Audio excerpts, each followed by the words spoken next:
안녕하십니까? 12월 10일 목요일 오늘의 와플터치 본문은 출애굽기 17장 8절부터 16절까지입니다. 르비딤에서 있었던 두 번째 사건이라고 할 수 있는데요. 아말렉이라는 민족, 일종의 광야에 떠도는 마적대 같은 느낌으로 상상하시면 될 것 같아요.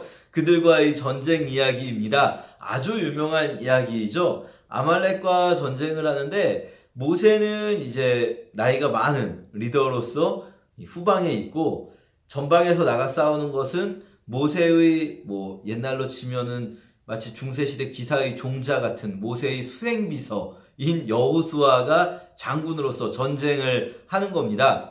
이 전쟁에서 모세도 처음엔 몰랐던 것 같아요. 그냥 자기가 후방에 있으니까 기도를 하는 거죠. 저희가 누구라도 그렇지 않겠습니까? 하나님을 믿는 사람이라면 후방에서 내가 당장 뭔가 전방에서 싸울 일이 없을 때 그들을 위해서 기도를 하겠죠.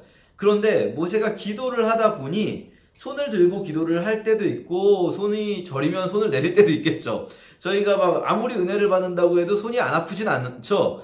손이 아프면 이제 손을 내리고, 또 기도하다 보면 손을 올릴 수도 있고. 근데 처음에 모세도 몰랐던 것 같은데 보다 보니까 모세가 알겠는 거예요. 뭔가 손을 들면 우리 편이 이기고, 손을 내리면 우리 편이 지기 시작하는 거죠. 이거 뭐야?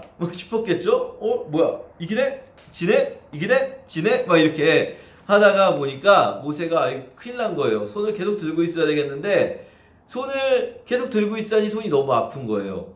그래서 모세 혼자 하지 않고 옆에 이제 아론과 아론은 모세보다도 나이가 많겠고 훌의 나이는 알 수 없지만 어쨌든 비슷한 연배들이었겠죠. 이 세 명의 할아버지가 함께 이제 이 작전, 후방에서 이 작전을 시작합니다.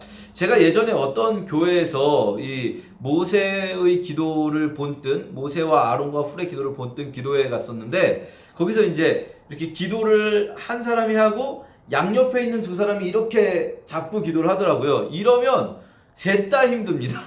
셋 다 힘들어요. 이거는 정말 더 힘들죠.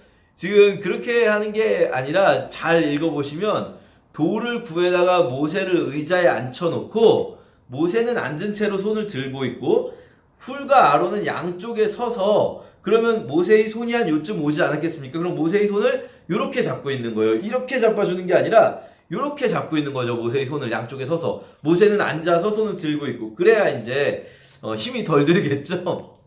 그러니까 무슨 은혜 받는다고 해서 손이 안 아프고 이러진 않아요. 아무리 은혜 받아도 팔이 아플 건 아프죠. 근데 혼자서라면 이 손을 계속 들고 있을 수가 없는데 같이 이렇게 옆에 도와주는 사람들이 서 있으니까 할 수가 있게 되는 거예요. 그리고 이 전투를 비로소 승리로 이끌게 됩니다.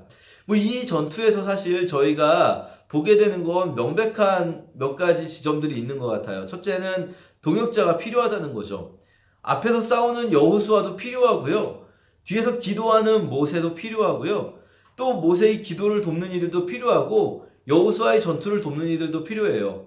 이들 모두가 하나님의 도구로서 하나님께서 쓰시는 하나님의 작전에 참여하는 거죠. 말하자면 하나님의 전쟁이라는 것이 그냥 하나님 혼자서 막 다 싸우시니까 우리들은 그런 전쟁이 있든 없든 멀찌감치 서서 보고만 있는 것이 아니라 우리 한 사람 한 사람이 있는 자리에서 우리를 한 팀으로 사용하신다는 거예요.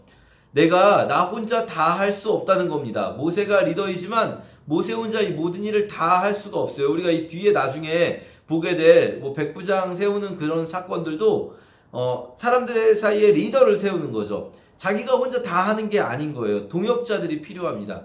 또 한 가지 이 아말렉과의 싸움에서 볼 수 있는 것은 기적을 일으키시는 하나님이 도대체 왜 그렇다면 이 싸움에서 기적을 일으키셨는가 하는 겁니다.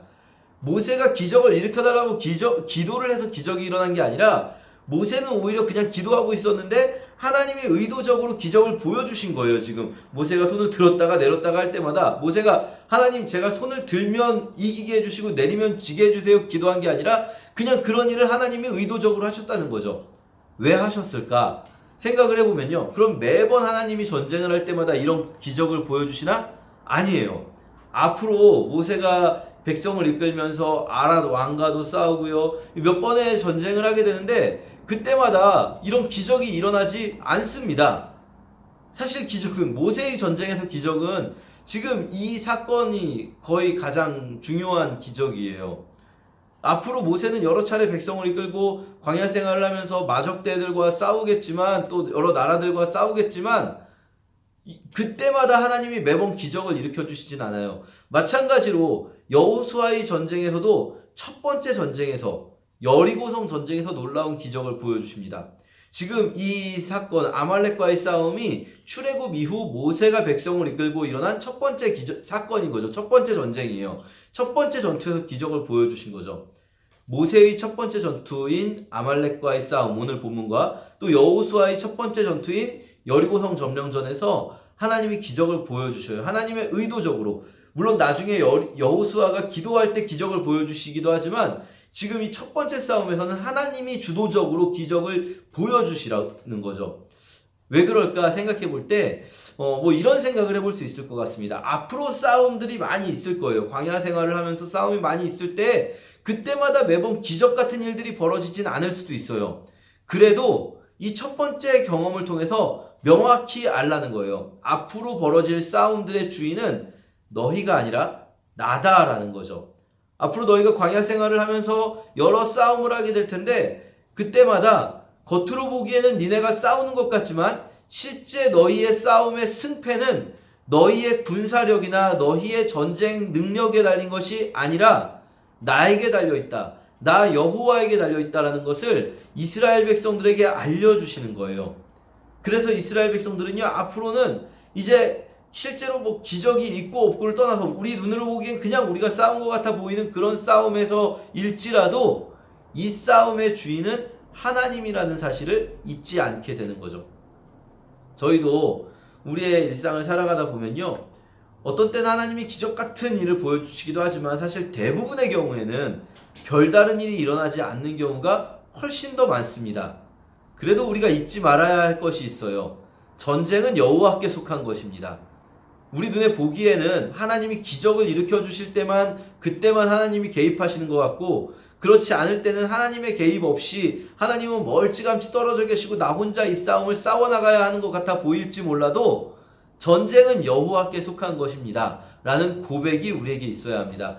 이것은 내 싸움이 아니라 하나님의 싸움입니다. 나는 하나님의 손과 발처럼 하나님의 동역자가 되어서 함께 이 일을 헤쳐나가겠습니다. 물론 그것이 내가 내 할 일도 안 하고 나는 아무 일도 안 하고 하나님만 바라본다, 이런 개념일 수는 없겠죠. 지금 여호수아가 전쟁을 수행하고 있고 모세가 기도를 하고 동역자들이 함께 하는 것처럼 나에게도 내가 할 일을 해야겠지만, 내가 할 일을 하면서도 내 마음속의 중심에 그 마음이 있어야 한다는 거예요. 이 싸움의 주인은 하나님이다. 우리가 그 사실을 잊지 않을 때 우리는 모든 싸움 속에서도 하나님이 주시는 평안을 놓치지 않을 수 있을 것입니다. 오늘 하루 이 하나님이 함께 하시고 하나님이 나를 대신에 싸워주신다는 사실을 깊이 묵상하는 하루 되었으면 좋겠습니다. 감사합니다.